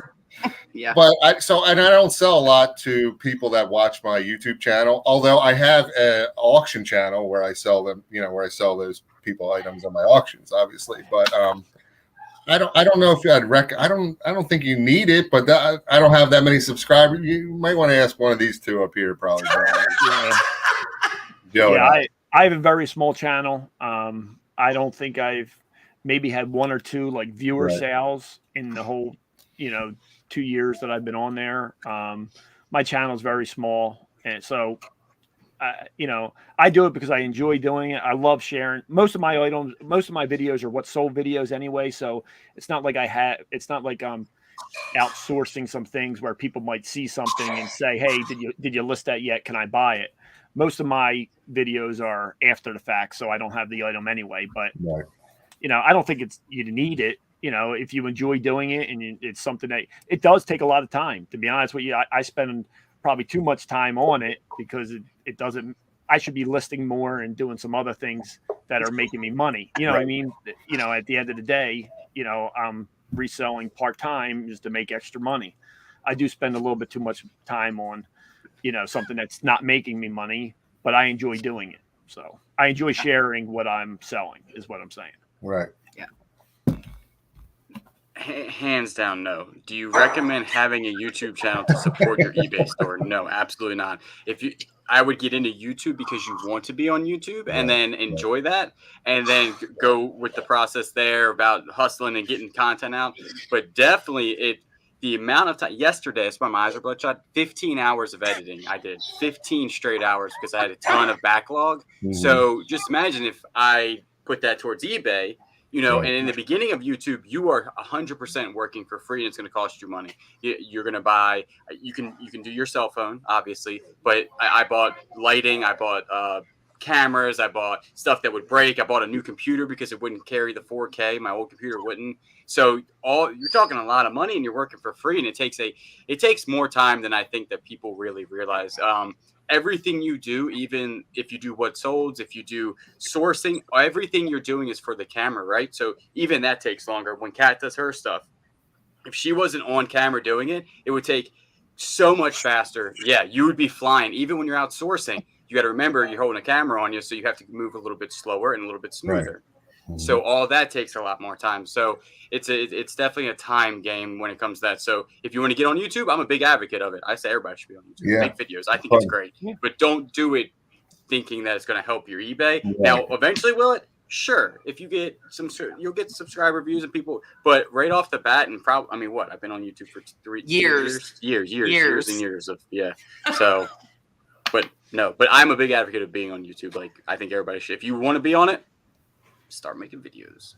But don't be on it because you want to help eBay, because you're not. You're gonna detrimentally affect your eBay in a negative way, because you're gonna all of a sudden be spending 30 hours on YouTube that you could be spending 30 hours on eBay, and your eBay sales will drop. And you can hope in 2 years that you have a lot of subscribers. But guess what? There are people that started with Julian and I that still aren't making money on YouTube. And they are taking time away from their eBay. It's still not helping their eBay. So you need to do YouTube because you want to help people. You feel like you have something to contribute. Like Joe said, he likes to show what sold. That's my main thing as well, and educating people. And that's a passion of mine. And it was a passion of mine when I was not making money. Am I happy I'm making? Yeah, I'm not going to lie to you. I'm happy I'm making good money. But did that take years and hours and hours and hours of work to build up? Yeah. And it's, like in the beginning for me, I really went all in, and I was spending 40 hours a week, for months and making zero. And did my eBay take a big hit? Yes. So I think a lot of people see us, but you don't see like for the last, like I'm coming up on 3 years in December. And like I said, for almost a year, I was putting in 30, 40 hours a week and I was getting paid absolutely nothing. And I never had a viewer sale. I just the past couple of months have started where I might get like 2 or 3 a week. So it's still not a significant amount. And you really, I think, have to have the right intentions. And if you're coming into it thinking I'm doing this because I want to help my eBay, you're going to be very, very disappointed. Look, we have more YouTube. We're getting more YouTube questions, and I'm fine with us helping with that, because if we can help you with it, I'm happy to. Tuesday's Fun Finds. I'm a new creator, 500 plus subs. What advice do you have to help subscribers grow? Hey, congrats on the 500 subs for being a new creator, right? That's awesome. Yeah. Consistent videos, I would think, Julian and Kat are be able to give you better advice than I will. But consistent videos, if people know you're always putting one out on Monday or Wednesday or whatever it is. And really, you just got to keep, get in the chats and get out there and do some lives maybe, and, get some people to your channel, get in some other channels and help promote, get some friends to help promote you. And it'll grow it, right? I agree with Mike. I think consistency is big. That's something that I'm not, I think, you have to put like out. You guys are like, and I know, like, obviously, like we do have more subs, but like 1,000 subs is a big thing. 2,000 subs is a big thing. Like I was like elated when I hit 1,000 subs. So it's like, all an my accomplishment. husband's over here saying I was thrilled when I hit 100, and he's right. Right. He's right. Yeah. Like, I never thought I'd hit 100. 1,000 is crazy to me. You know what I mean? Yeah. So don't downplay, because you guys have a good amount of subs. Like, that's not a lot. Stop. Right. Okay, I just wanted to interrupt and say that. We're just trying to say you guys are awesome and we love you. Thank you. Oh, thanks. We do love you. Thanks, man. We love you too. But I think with my channel, just talking about me is just being more consistent. I should be putting out more than one video a week. I should be doing it, but it's the time factor. I'm part-time. I have a full-time job. I'm part-time reseller. Then you throw in the amount of time that it takes to put, 2 or 3 videos out a week. I just couldn't do it. So, I mean, like, I haven't put a video out, I think, in 10 days, which, I have one that I have to sit down and edit. So it's just a time thing for me. And, I think being consistent, putting the time in to do it, I could tell you what I'm not doing. And, so Right. But I think the 2 up the top will be better to tell you how to grow it faster and bigger. I would say definitely consistent videos, even if that's like one a day. Like, look what Kat did with this. It's on a Tuesday. She's been doing it for 100 shows. Very consistent. That's, what I'm saying? So that's awesome. But if you can do one every other day, my sister just started a YouTube channel, and I'm like pump out one every other day. Then when you get that, right, you have to then, I didn't do this before, but I really looked at the analytics, not like a lot, because I'm not really an analytical human. But I did look when people dropped off. You can tell that in your videos. When did it go like this? Boop. And then I changed that. And then once I figured out what people wanted to see and how I could hold their attention for more than like 50% of the time, then I really honed in on that. Then that's when I had some really bigger videos hit off. And then once I saw what would get over, 1,000 views or 5,000 or 10,000 views, I then replicated that. And then I would just spice it up a little bit on certain ones. And then that's how it's really been growing. I think Kat also has had some bigger ones recently and has been doing very well with a couple. Cause it's funny. And like Julian and I have talked about this, cause like, it's weird for us to be where we're at. Cause like, we didn't know like that this was going to happen. Do we like it? Yeah. But like, it's still kind of like, it's new. Like it's new to us. And I think consistency, I am a crazy person. I am not analytical. I've not looked into mine like Julian, but I do look at what is getting the views. So like lately, everybody has loved my research videos. So what am I doing?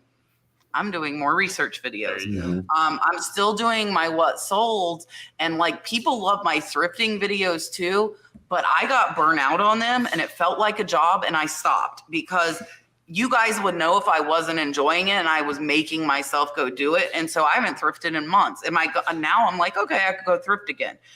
So the big thing for me is like, I want to have fun. I want to enjoy what I'm doing while I'm doing it and be sincere while I'm doing it. When I was new, I was in every chat just like this on reselling channels. My name was out there. Like ours, for example, we're not getting through all of those questions tonight. Like our audience has just grown. We don't make it through all the questions. So for me, I was in the bigger channels chats, and I was the one answering their questions and helping them when the creator wasn't able to get to it.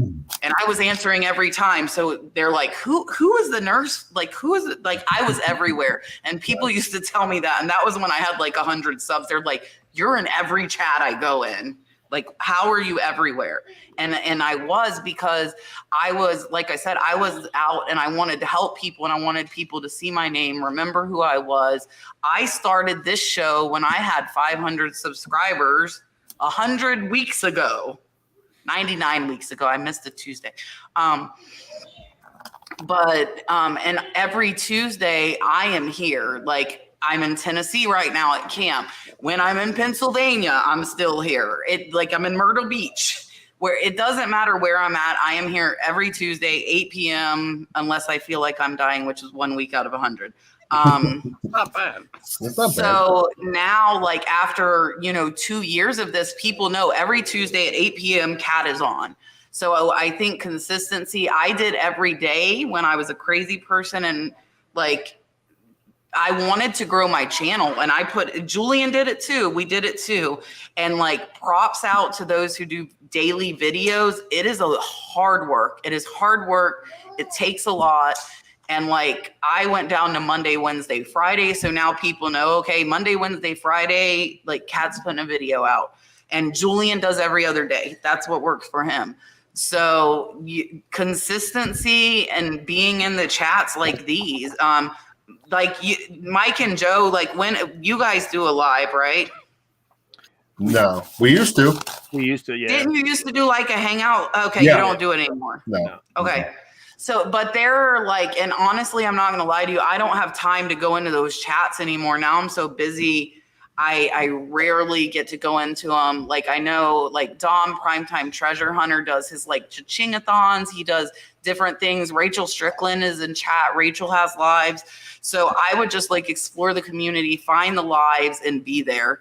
And just like, the more people are seeing your name, the more that they are gonna get to know you. And then they might be like, oh, who is this? And they're gonna look you up. Now that doesn't mean they're gonna hang around. That's when you have to start making good content, paying attention to what they like, and making more of it. Mary, no, I love you, but no.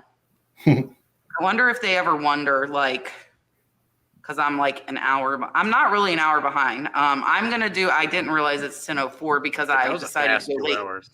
It was a very fast 2 hours. Yeah. All right. This is something I went over. I'm going to put one more question up. I'll let the guys say goodbye. I'll pan you guys around my camp again. I'll even make us big and Julian big to say bye. Everybody will get to be big. This is the last question for tonight, though. Christy Kilmartin, are there items that I shouldn't store in a garage that is not temperature controlled? Ooh. I'm sure there are. I guess it depends on where you're at, right? Because I would think if you're in a colder climate, that's okay. But if you're in a warmer climate, it's probably not so okay, right? Because I don't think cold would really affect anything, really, right?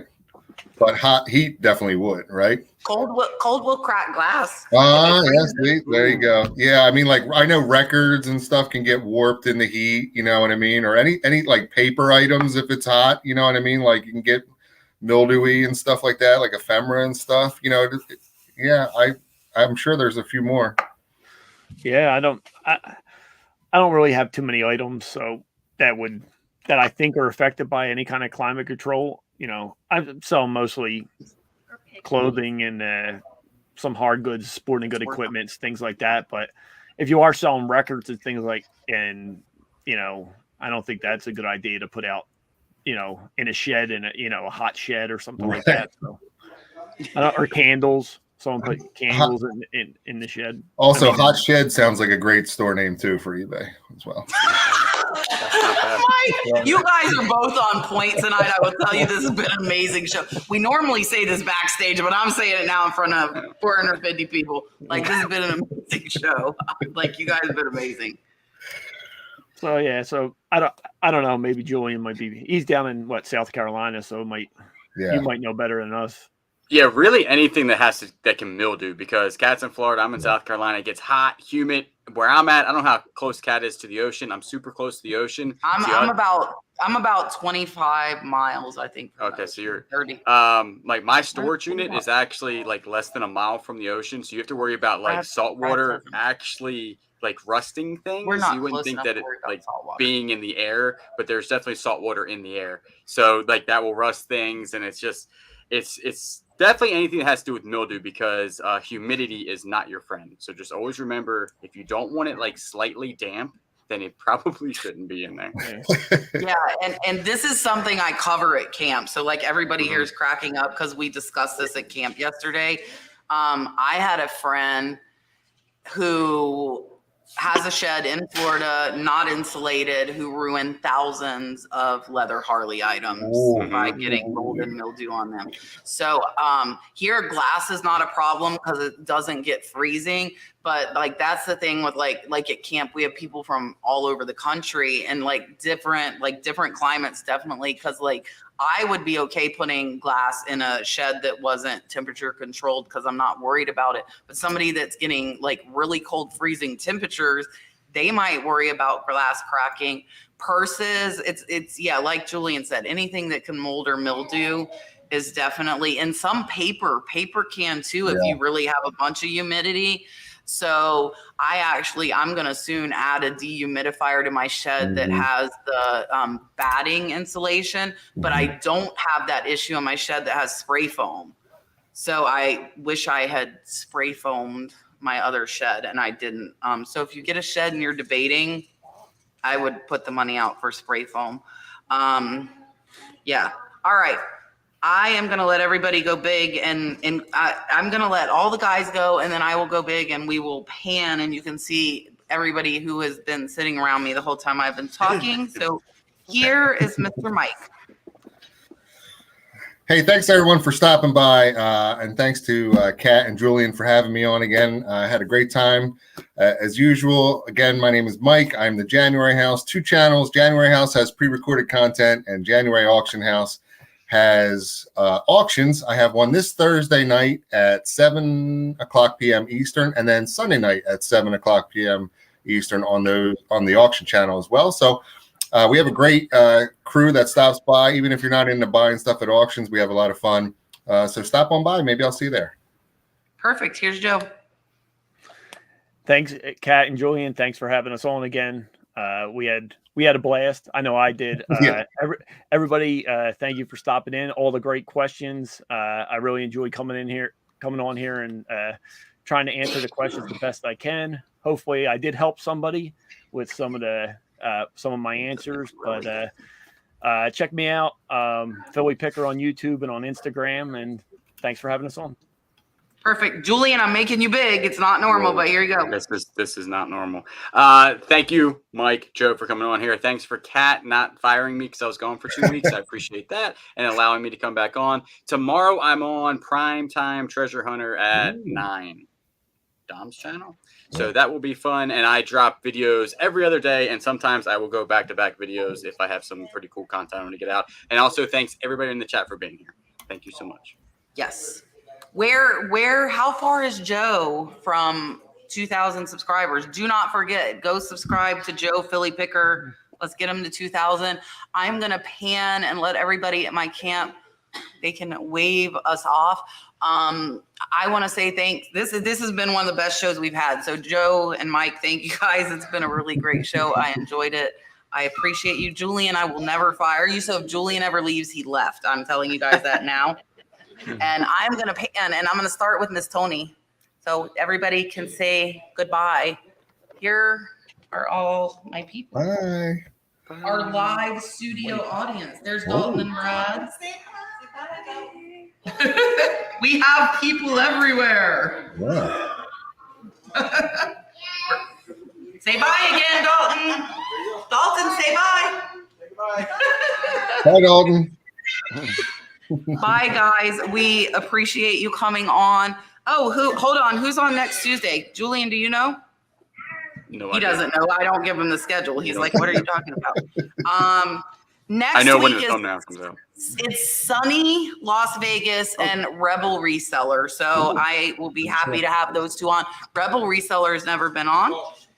And Sunny has been a good friend of mine for a long time. So next week should be a great show. We will see you guys then. Have a good night.